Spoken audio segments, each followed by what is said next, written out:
Hi, this is Privateer Station, and today we bring you day 591 of Russian war with Ukraine. As always, with former advisor to the Office of the President of Ukraine, Lieutenant Colonel Alexey Arestovych, and Nikolay Feldman, Yuriy Romanenko. Today, main focus of the stream, of course, is attack on Israel, but in the light of war in Ukraine. Our usual thanks go to our members and supporters. Thank you, Andrei Patinko and ex-Gaidamag, and of course, thank you, Bill, for the super thanks. With this, let's deep dive day 591. Enjoy.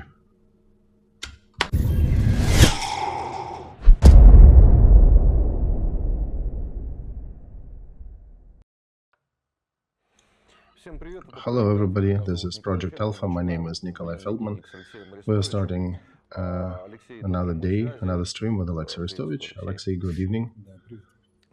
All right, we're also waiting for Yuriy Romanenko. He, I think, will join us in a few minutes. Anyway, please click the like button for this stream and support our work. And of course, click like on the Privateer Station if you are listening or watching that in English. Attack on Israel. This is the main topic of today. Obviously, it's over 150 already reported dead. Over 1,100 are wounded, and the numbers are changing and growing. So perhaps we can do a quick review of what exactly happened there, because in Ukraine and in many other parts of the world, Israeli defense was often brought up as an example of how to do things. And I think we need to take a look at what's happening, how the events unfolded, and how do you think it happened that Israel was so vulnerable? Well, first of all, there is a myth about Israel, which actually has taken roots in Israel as well. The quality of Israeli special services and Israeli military is still one of the highest in the world. But the peace process that was going on for over 20 years, since 1996, is slowly killing it as a result of certain signatures and agreements. I should remind Yitzhak Rabin, one of the prime ministers of Israel, was assassinated because of these peace accords. And the principle that Israel was suggested peace in exchange for territories.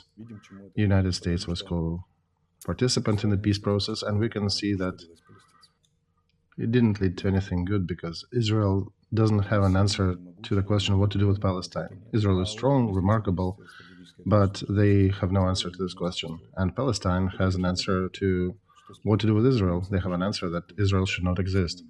And that shows us again that in a long-term perspective, regardless of the military might, Israel has situations when they will be hurt and when they will be losing. And that transfer of Palestinians and Hezbollah, which I'm not sure will join them or not, that Levant pro-Iranian group, they acquired new capabilities. Because events like that hasn't happened for a while. Yes, in the 70s, some terrorists came from Lebanon and captured some of the buses in Israel. But I think since 1979, the events like that, we haven't seen them. Because after that, there was an Israeli operation, the Grapes of Wrath in Lebanon, an attempt to resolve this problem. And then peaceful process, it deteriorates the enforcement agencies because their own politicians are starting to betray them, essentially, to withdraw resources that are crucial for the enforcement agencies, for their sustainability. The same thing that happened here since 19 to 2022, because when here peace process has started, it did affect the cadre that remained in the military and enforcement agencies. And then the main question usually comes from politicians, well, if we are signing peace, then why do we need to continue training, continue active shooting exercises and all that? We need different personnel, we need people who can sustain peace, we don't need people who go and fighting. It has good and bad sides because, of course, on one side, you cannot continue fighting all the time, you need to actually sign peace accords at some point. But there are other situations when the enemies still have the desire to destroy you and attack you. And I want to say that since to 2022, the way the peace process was implemented in Ukraine and how it was done, this was one of the reasons why Putin actually decided that he'll go into war, because there were certain cadre movements within the enforcement agencies. There were certain financing streams that were cut.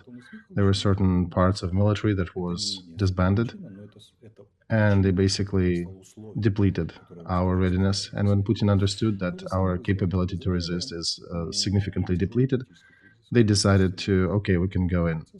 And it was not the only reason, but it was one of the notable reasons for Russia to invade. Similar in Israel, they had about 20 years of negotiation process. And there, at a stalemate, at a fork, where to go?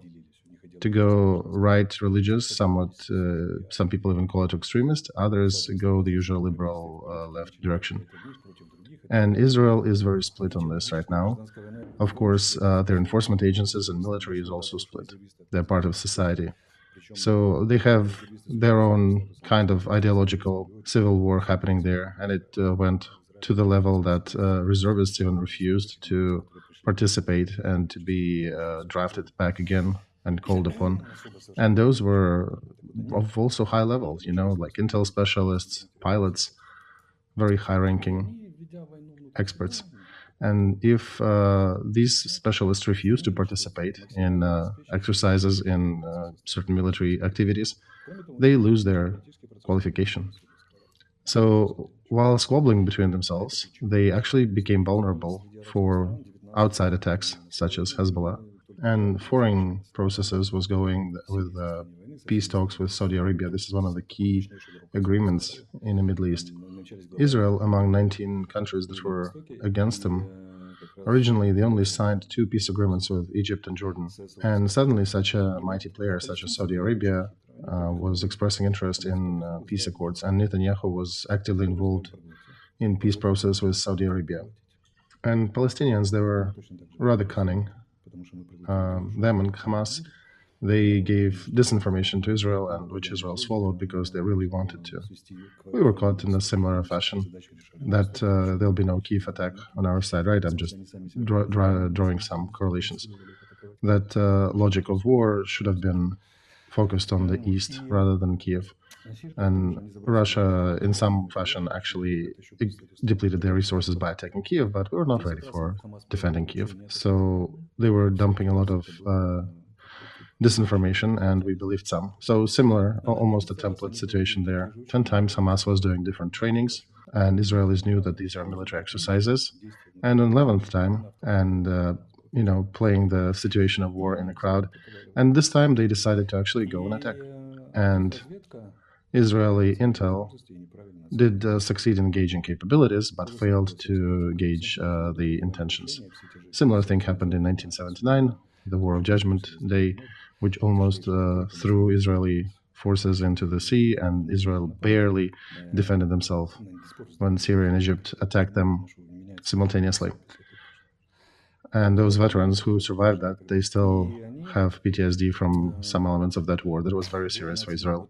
And the same people who were making decision in the 60s, who fought the Six-Day War successfully and made the right decisions, same exact people, nobody really changed there, made wrong conclusions in the 70s. And they thought this was exercise, provocation, and nothing serious. In Israel, there were interesting processes happening. They actually increased quotas for Palestinians. They were creating possibilities for future work, for peace and cooperation. And Palestine, in the meantime, was doing these exercises. And now it's Yom Kippur, Shabbat. And what is Yom Kippur? A regular Israeli, especially if he's religious, he has a good feast at night and thinks about peace, world, and relation with universe. The phones usually are turned off. So at that day, when Israelis were somewhat off, Palestinians attacked with vehicles, with motorcycles, even flew on some paraplanes, paragliders, and they captured from 7 to 18 different settlements in the Gaza region. So there were also a couple of festivities there. One of them was the, I think, Nature or Electronic Music Festival. And those are the videos where you see where people running across the hills. And looking at the videos, they captured at least a couple dozen, probably more people on those festivals. And they attacked military bases, military facilities. I will not be harming situation by calling out exact military facilities, but I know that they actually captured several. And the rumors that Israeli general was captured are also not baseless, right? So it's a total success of Hezbollah, actually Hamas in this case, and one of the strongest attacks on Israel in Israeli history. I think a lot of Israeli in the enforcement agencies and military will actually be reprimanded after everything is cleared. The main trouble also is that they captured a lot of hostages, both military and civilians, and it's, again, sort of a Bucha scenario when they were executing kids, people in vehicles, elderly, without even looking who's there, just shooting everybody. And who was not killed, them they captured those and brought to Gaza. We saw how they tortured the dead bodies and live ones, constant threats on the prisoners that they'll be torn or killed. So we got acquainted with these threats, which are rather usual for Israelis, only when Russian army entered Bucha, but it's a similar, somewhat scenario. Now, Israeli army is starting, they gathered their stuff together and they're cleaning settlements one after another. Some of the hostages are already brought to Sector Gaza. And we know that Israelis do value their people, so Palestinians know that they can raise some money on that. And Israel now has to also prepare for possible attack from the north. If Hezbollah will engage, if they both attack on both sides, their missiles can actually reach the center of Israel. And they've sent quite a few missiles, you've seen the videos too. Palestinians were attacking with missiles as well. Army of Israel is now conducting ground operations because, first of all, they need to destroy the terrorists and their capabilities. And on the second, as a second task, they need to liberate as many hostages as they can, because if they're doing this operation, it creates an immediate risk for all the hostages, so it's a difficult dilemma for Israel, difficult situation. And if you look on a higher level, you can also see a different framework related to that. First framework, which countries did not appreciate peace accords between Israel and Saudi Arabia. It would somewhat affect Russian capabilities to press Israel, and Iran, even though they are somewhat getting more peaceful with Saudi Arabia, they definitely do not want Israel to be a peace partner with Saudi Arabia. So I think this is a valuable theory. This is a valid theory that these two players actually were somehow involved in supporting that situation. In Russian official media, even official media channels, there is a horrible thing unfolding. They're screaming pro-Palestine and screaming attacking Israel slogans. I don't want to draw direct parallels here that it's done for Putin's birthday, although we cannot exclude that they like symbolism, but it's the same signature. And those people who are killing people in Israel for hatred, there are also people who were doing that deliberately because they were trained this way, because this material was given to Palestinians when KGB was training some of these resisting movements back in the day. And in KGB materials, it was very black and white. You need to hack their head off, not because you like to do that, but because it scares people, and media picks that as a big media event, and you can make a much bigger splash. So now, among those who just who are angry and wanted to kill Israelis, there are also people from Palestine who are just well-trained operatives who exactly know what they're doing, and they're reaching for the bigger media effect. We saw similar things here. We saw how Russians were using the same training books on us And we've seen the same stories even before, right? When Israelis were attacked and they had wars. But here in Ukraine, we actually had a similar situation when KGB and Soviet Union troops were fighting with Ukrainian Liberation Army. They were often dressing up as Liberation Army and creating atrocities so that people know and think that Liberation Army was the one doing it.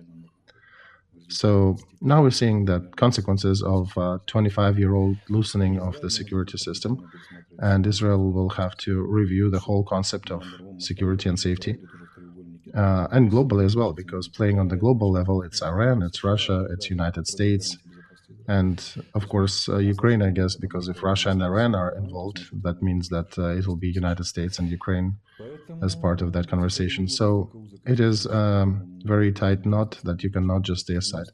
In the 90s, it was, oh, Israel is somewhere on the other planet, basically.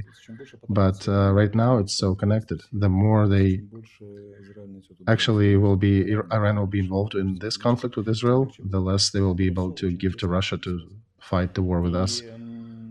And this is a big lesson for us about peace processes and how they should be done, how they should be conducted, because you do need peace process. It needs to happen sooner or later. You cannot fight forever, but you need to conduct it in a fashion that capabilities of your military and of your enforcement groups would be increasing as a result of it, not decreasing, not eroded.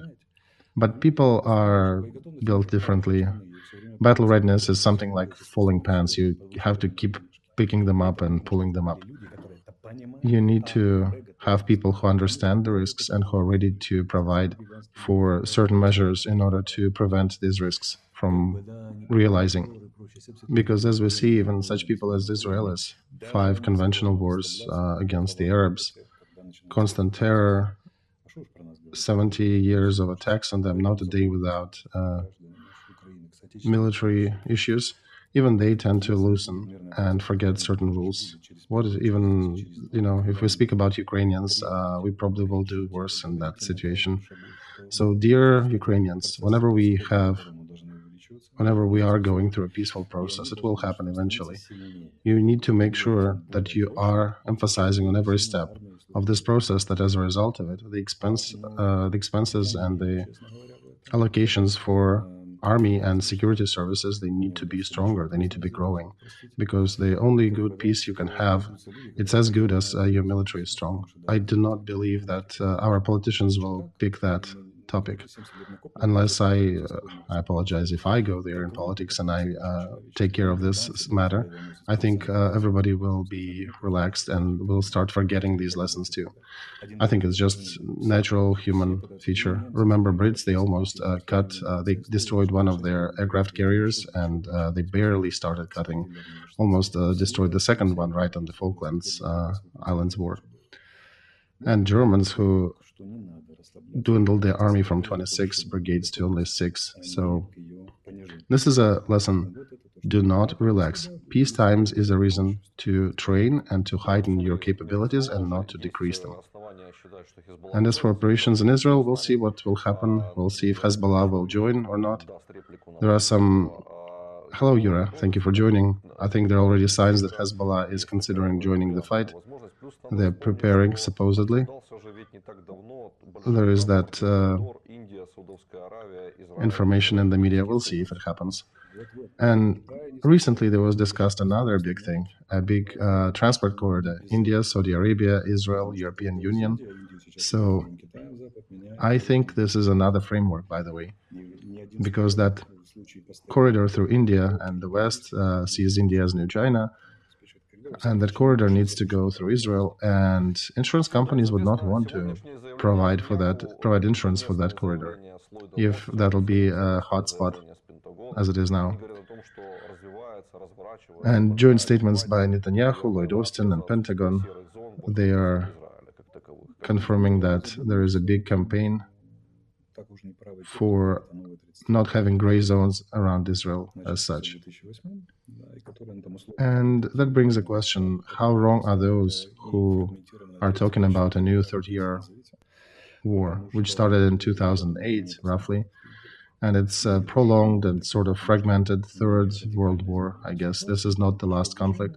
there'll be more conflicts as such, because situation in the world has changed and it's on the move now.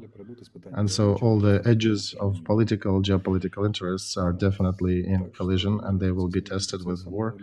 Unfortunately, humanity doesn't seem to use other means too often. So peace process is important, but it is not a full permanent solution. It is a good time to pull your pants up and get stronger. And Israel is, I'm actually very sympathetic to them, but they're now going through the results of those pants that fell too low. And we also have some people here in our country who are now saying that, oh, we were given Israeli forces as an example. Now Ukrainians are the ones who know how to fight. Israelis do not. No, this is a wrong motion, a wrong discussion. Me and myself, we talked with our friends about 20 years ago about these scenarios. They had scenario planning, they knew how to react. But the question is, who is in charge? Who is in charge of reacting? Who is in charge of training? There are a ton of people in Israel who understood that this is a realistic scenario, that this is a risk. But many of them, of those who needed to make certain decisions, they didn't. Yuri, can you also share your point of view on what happened in Israel? How do you see that? Yuri, do we have audio with you? Oh, yeah, sorry. I thought you were still asking Alexey. Couple aspects. I unfortunately missed the beginning of the stream. I was en route. But a couple aspects I wanted to highlight. First is what Hamas showed there. It's a very effective operation in a format cheap and effective, but very organized. And we can see that it is a very well-planned operation that was in the works not for a week or a month, and probably not even for a year. And I remember Martin van Kremelt, who wrote in 1991 the book Transformation of War, where he said that in the nearest decades there will be a big change in wars, because one can get advantage not by creating very difficult systems of military defenses and attack systems, but basically the ones who have access to cheap solutions like AK rifle and can organize themselves effectively and can strike their opponents at an unexpected time.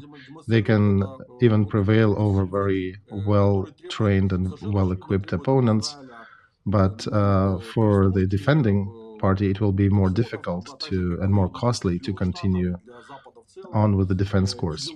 It'll be much easier to organize attacks than to continue providing effective defense from these attacks. And this is one of these examples in Israel, I think. Ukraine is somewhat in that example, but a different aspect of it. The second that I wanted to say is that this situation will lead to serious geopolitical changes, regardless of the results of that situation. Why? Because if Hamas will not be fully annihilated by Israel, it'll be still a victory for them, because Hamas is fighting for their inner agenda. And right now, they made a statement that somewhat peaceful wing in sector Gaza to remove a peaceful wing from the negotiation field, to remove Abbas and the others.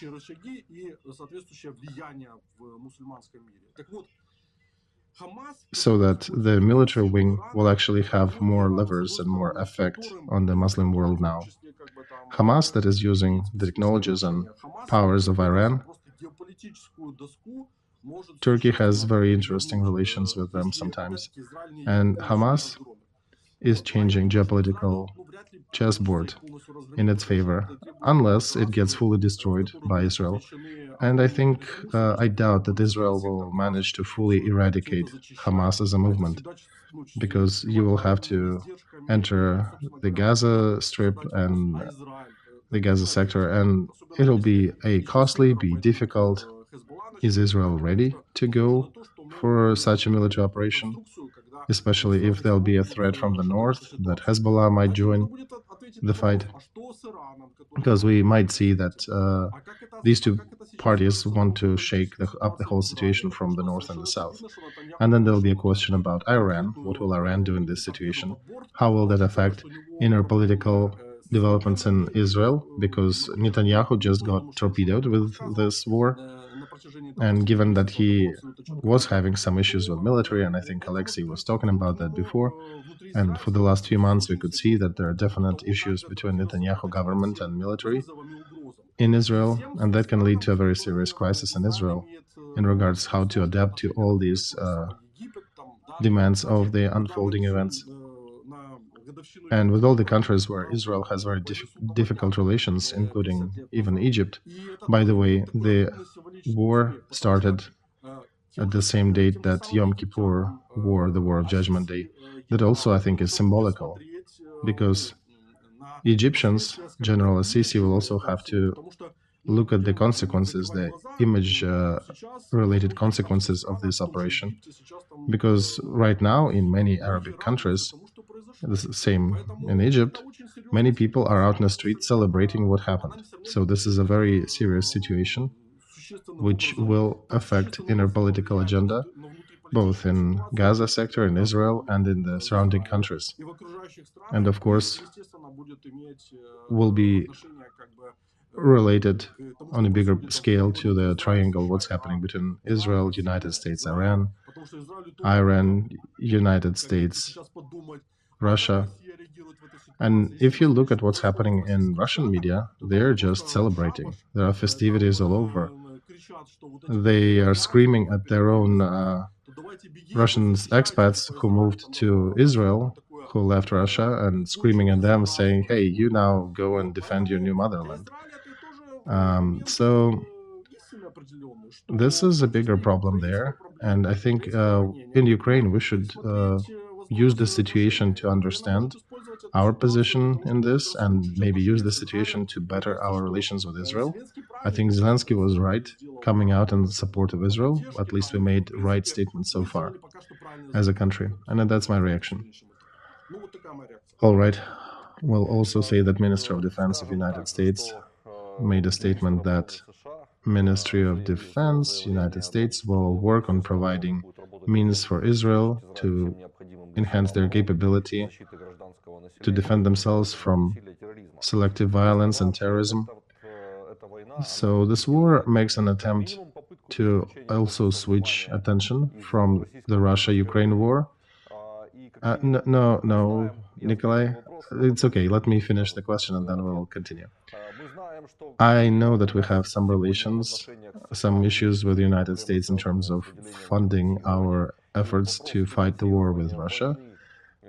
And one of the questions is that's coming up, that the question of the need of funding Israel in this story will affect the situation in terms of funding American support to Ukraine. And it will deepen the split between parties in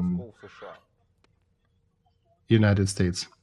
Nikolai, let me jump in here before you talk, Alexey. I think it is the wrong angle for us to jump on this way. There is a lot of problems behind funding any military support that are tied into a knot that's been developing for dozens of years. And I don't think that this situation was, that operation was built for a sole purpose of affecting the war in Ukraine. I think this is a different problem that was evolving. So, no, Yuri, not that angle of the question. I was asking about something else. But I'm sending a message to Ukrainian audience. Stop thinking that everything that's happening in the world is happening because of Russia and Ukraine conflict. It's not that. All right, Nikolai, you were talking about financing. Financing will not be cut because American aid to Israel is going on different books. They're not related to the funding that they provide to Ukraine. The number, I think, of 9 billion annual support of Israel, these are negligible amounts for United States, or 5 billion to Ukraine, if that's the number. These are the numbers that United States wouldn't really sweat over. They have bigger resources than that. There was a message from United States in the media that actually turned out to be fake, that Biden's house sent $8 billion to Israel immediately. It was a fake message. And then now there are more fakes when media is jumping up on this bandwagon and saying that military aid that was designated for Ukraine is now being diverted to Israel, which is also not true. Israel has enough capability to win 5 of these wars and even kick Iran's ass on just the equipment they already have. So once again, this is a psyop opening in the media trying to quarrel Israel and Ukraine. There is nothing like that going on.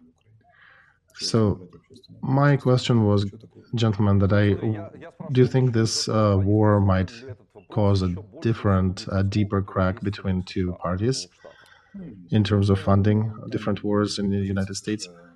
No, I don't think it will, Nikolai, because they already are on certain tracks, and if one discovers that Iran is actively participating in war with Israel, and if maybe there is any echo of Chinese participation, then it will only make America more decisive about supporting a certain level of support to Israel and Ukraine.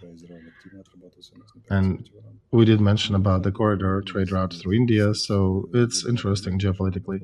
Now, Iran is definitely coming into the limelight, that perhaps Ayatollahs need to be brought down a bit. And we know that the United States and Israel are working on joint efforts to create certain operation scenarios against Iran, so maybe that will unfold. But I don't think this situation in Israel can distract anything from Ukraine or Taiwan or other hotspots. I think this situation is already on very solid tracks between Israel and the United States, and they will figure out, and they will have enough resources to dedicate to Israel and to Ukraine in parallel. So in Russia, following the start of this war, Kadyrov and his media made a statement that Russia should cancel all the elections until the war with Ukraine is over. Putin should be the only candidate. So in relation to this, how do you think this inner political trend, how does it fall into the single system? They've waited for a blow up in Israel, and now they're dropping this idea of canceling elections. No, I don't think it's that. I think it maybe is a gift to Putin's birthday.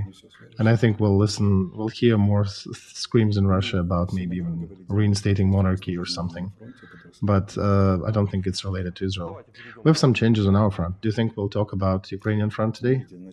Yeah, we should. Let's switch. Okay, so you can see that the motion continues on Takmak direction. There is an attempt on our side. We intensify actions on the left side of that incursion towards Kapani. You can see that at 9 o'clock, because Russians keep attacking our flanks on the both left and right, but we're trying to resolve that problem on the left actively, and on the right we're holding well.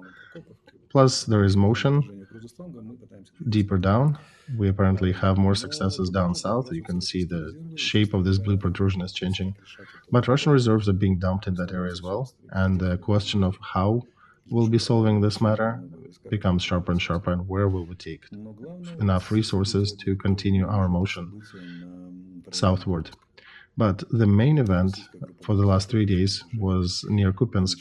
Russian group called West is now actively trying to move towards Kupiansk. And if yesterday there was just the intel gathering, sort of small skirmishes and figuring out what's happening, today it's looking more and more like a proper operation.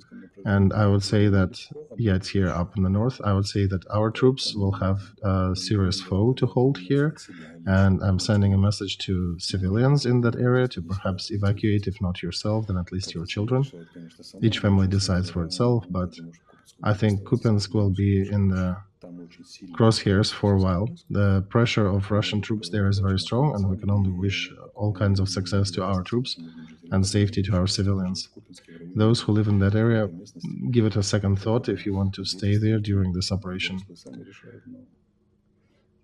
Especially the elderly and the kids. I understand adults can make decisions for themselves. Plus, the 20th Army continues the pressure towards Borovaya. Here in the south, they started first, and then the north picked up. It made a second motion. So Kupinsk group is stronger than this one, but they did start properly. You see, 20th started. They continue pressing, but without much success. And then the one in the north joined the fight on their own tasks.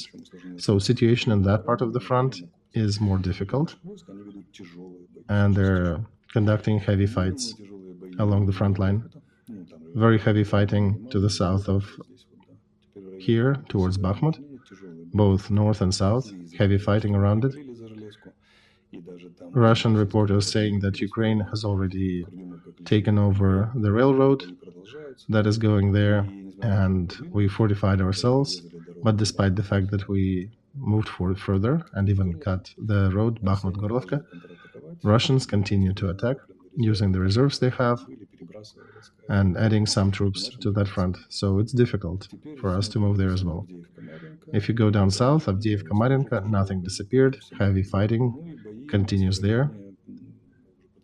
And now direct engagement.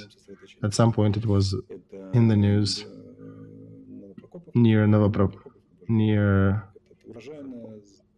Урожайное and Sacred Wish, Заветное желание. There on the line of Приютное, you can see that straight south, 6 o'clock, Russians tried to push us, and we pushed them back. So there is that some tugging happening here, both on the left and right from that settlement. There are fights there. They're somewhat becoming alive on that front. In some parts we are moving, in other parts our foe is making moves. Overall, we can say that the most difficult part of the front that is most hot right now is Kupinskaya and Borovaya part. It's the northeastern. But it doesn't mean that the other parts of the front are quiet. It's difficult. The whole front is difficult right now. So for the first 3 months, we've been overplaying the enemy in terms of moving reserves and concentrating the effort, and everything was all right. And now they start to outplay us a bit by the volume of reserves that they can move around. They have not increased reserves. They actually do not have enough of them, but they are using them effectively, and we'll see if we'll be able to grind through them. The question is, how are we using our reserves? Are we going to be effective or not? And we do not have an answer to that yet. It's probably a question to the future historians. What is Ukraine doing at this time with our reserves? Because it's an interesting question, how it happens that we were successful for 3.5 months, and now they're somewhat picking up pace and becoming a bit more effective. So, of course, we're not going into the meat attacks like Russians do, and we still suffer casualties because with all this pressure, with all these attacks, they're taking away our capability to continue motion south and continue solving the main issues of this campaign. So now I guess the mobilization question is another one. We'll see what Israel does there. I think they'll also have to go through calling upon their reservists to fight against that threat that's unfolding. And we might have to also re-emphasize our mobilization efforts as well. We know that 3rd Storm Brigade is very successful in Ukraine here in recruiting people. Why do you think other brigades are not so successful as this one? Well, listen, 3rd and 5th and 47th Storm Brigades, all these volunteer detachments, they have a lot of volunteers indeed. This is a very different group of people with certain talents, with different energy, with certain leadership that has very good experience in previous fighting. They have a great skeletal structure of sergeants and officers who can train new volunteers. And all the enemy detachments is basically a live organism. Very often it is called a family, right? It's a military family. So a lot of things depend upon the commander. If commander is good, if the structure of the detachment is good, even a very mediocre soldier will be fighting well. He'll be feeling support and he'll be trained well. And if there are no traditions, not enough support, bad morale, then things start to crumble. So at war, I want to say 95% of things depend upon the commander. And these detachments, they preserve the successful methods, and they are actually very successful in training and in fighting. The others, it depends. Some of them are very successful too, others are not. And very often, by the way, volunteers are very strong addition to the military effort, because volunteers very often have very important other skills that your regular recruit, your regular soldier might not have. So they also bring media, they bring their videos, they bring other broadcast capabilities to the front. So it makes it a bit more effective for them to recruit new volunteers. Azov detachments are doing similar. 12th brigades are doing good. Those who actually left Mariupol, who are defending there, who are fighting near Kremenная, they're very successful in fighting, and they're very successful in recruiting people, even though the majority of them are new people, new recruits. But the core is professional, and they're good in training. When they showed there on that part of the front, you could immediately see that these professionals are there. So there are not too many, however, specialists of that caliber throughout the whole front. It's difficult to find people, key people like that, who can carry it on their shoulders. You need to dedicate time and effort in your military. For 30 years, so you'd have a professional branch, a professional group of military who would be doing that. But when the army jumps from 250,000 to 1.3 million people, the quality gets dispersed. So your quality basically gets diluted 4 times over, right? And some of your best people become who actually went to ROTC military training, and they're being sent to front and told, hey, now you have to fight against professional Russian paratroopers or Wagner's hired guns. So with all the desire to defend your home, such officer also would, on our side, would not have much experience, and he'll have to learn on the job. Plus, good experienced soldiers, they're very often there's attrition, right? They get wounded, they get killed, so we are losing good cadre, and it's always a balance between training and losing, and we need to make sure we keep that balance. Well, with my question, I meant that there are some brigades who have really good names, loud names, who have good successful operations that they conducted, systemic operations, who can position themselves as, and these achievements as very strong sides to draft new recruits, to increase their effectivity in this department. But not many of them are utilizing this effectively. Well, I can tell you, Nikolai, that in the army of Israel and the army of United States and Britain, even some companies have their own accounts, and they can draw financial and other kinds of aid to themselves. They can recruit certain specialists, a company, not even a battalion, right? We, unfortunately, have a different system. It's more centralized, and it needs changing. And I would even create certain competition between the companies, because if you mobilize a millionaire who wants to go to the war in a company and he wants to work with his friends who are still probably out in the peace sectors, who can make money and support money and invest in that detachment may have a leg up on the front against competing ones, and also, of course, against the enemy.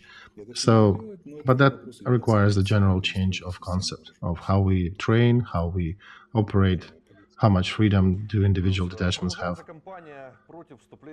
And there is another matter. The campaign against Ukraine joining EU in 2030 is ongoing. The Prime Minister of Netherlands came out and said that he is not seeing Ukraine ready for EU. EU is also not ready itself. It has 28 members with a lot of issues between themselves. So it's not the good time to bring such a problem as Ukraine to European Union. So do you think EU needs to change in order to allow Ukraine to participate in it? No, Nikolai, I think Ukraine needs to change in order to be a welcome partner. We need to increase our partnership qualities, and we need to be able to rely on our economic might and military might in order to be an attractive partner. When we'll get to a certain level, of real sovereignty, Ukraine is such a country in a very specific place that we will be called upon because we are a serious security factor for Eastern Europe. I'm against the position of begging for anything. I'm pro position of self-development and self-enhancement, so that we'll be invited rather than would be running around asking to please let us in. Because if you just compare, with all my respect, for example, to Bulgaria, it's a great country. Not that they're weak and wrong, just we're different in size, right? Ukrainian army, 1.3 million, and how much would be a Bulgarian army even under full mobilization? They're already in NATO and in European Union, and we're not, because they've done their homework and we haven't. Not so much even for joining specifically European Union, but just, our own internal homework. Because we are definitely going to be a factor of security for Europe against Russia. But they also want to make sure that we look and we act as a civilized country. Because looking deeper into the lessons that we are supposed to carry out of this war, putting it politely, I would say it's questionable that we learned everything, and if we're putting it bluntly, I don't think it taught us shit.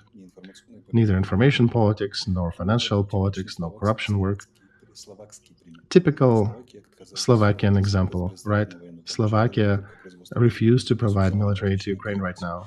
And it's not just bullets, it's Susanna's artillery systems and other tools, which we had before and now we won't. Do you think there is any responsibility on our leadership that we lost one of the allies, that they're not giving anything right now? Maybe they will continue eventually, but right now they're not. So what processes are happening and what is our reaction to them? That on the 18th month of the bloody war, we have people coming out, given that Ukraine is fighting a very just war from any point of view, that there are people coming out and refusing to help us. What did we do in order to cause it? What mistakes did we make? We need to really self-reflect on that. How come we alienate some of our allies? And it's a very black and white war. Very rare you see the war like that, when you can definitely say this side is on the side of light. So we need to address what is in our qualities that pushes away partners, potential partners from Europe and NATO from participating and helping us. Perhaps we're doing something wrong here. All right, Yura, a word to you. I'm in agreement with Alexey, absolutely, because that whining of ours that European Union needs to change, that the world needs to see us differently, that's just whining. That's not serious. While we will be in a situation of a continuous corruption and issues, they'll be thinking for 200 times before even considering why do they want to bring all that pile of, I'm not going to call us that, but yeah, basically pile of us into their group and then have to deal with all the problems that we bring with us. So resolving our inner problems is a key to European happiness that we set as our goal. Amen to that. Gentlemen, we've been over 15 minutes live. Thank you for coming out today on that stream, and we'll see you on Monday, right? I think 9 p.m. Kiev time. Okay. Have a quiet night. Please do not forget to click the like button. Support our work. See you. Goodbye.